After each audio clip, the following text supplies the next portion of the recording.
Hey everyone, today we're making homemade maraschino cherries. This is a really fun recipe. It actually only takes a couple ingredients. And the best thing about homemade maraschino cherries is it has none of those preservatives. The stuff that you typically buy, the most conventional product that you can get in the store, full of preservatives, full of chemicals. You don't need any of that. So we're gonna start off by taking our cherries, our pitted cherries, we're gonna put them in a 12-ounce mason jar. Now this is really important. You don't wanna pack those cherries down. They want some room to breathe. So since we're in the thick of cherry season, just to let you know, fresh cherries will keep fresh in the refrigerator for about 10 days, but you actually can freeze them and they'll keep for about 6 months that way.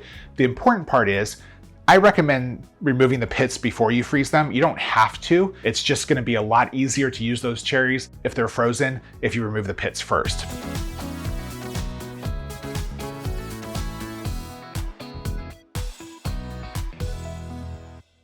Okay, so now we have our maraschino liqueur. So we're gonna take this and we're gonna warm up that maraschino liqueur just to bring it to a low simmer.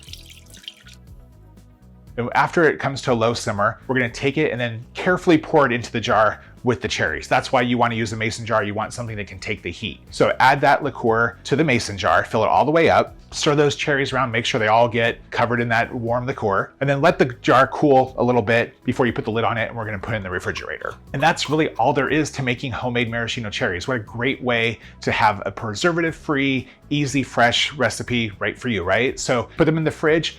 In the fridge, this jar of homemade maraschino cherries should last for about 6 months, but I always recommend when you're doing an infusion like this, just keep an eye on it. You know, check on it, make sure that there's no mold forming in the liquid. These cherries are great, obviously, in cocktails, on a sundae, but the thing that you can also use, that liqueur is gonna be infused with the cherries. So that infusion you can actually use to make cocktails too. So don't toss it out. Once those cherries are gone, you can use that up too. If you like this recipe, hey, give me a thumbs up. If you'd like to click like I do, please subscribe. And hey, if there's something you want to see, drop a comment down below. I'll see you guys next time.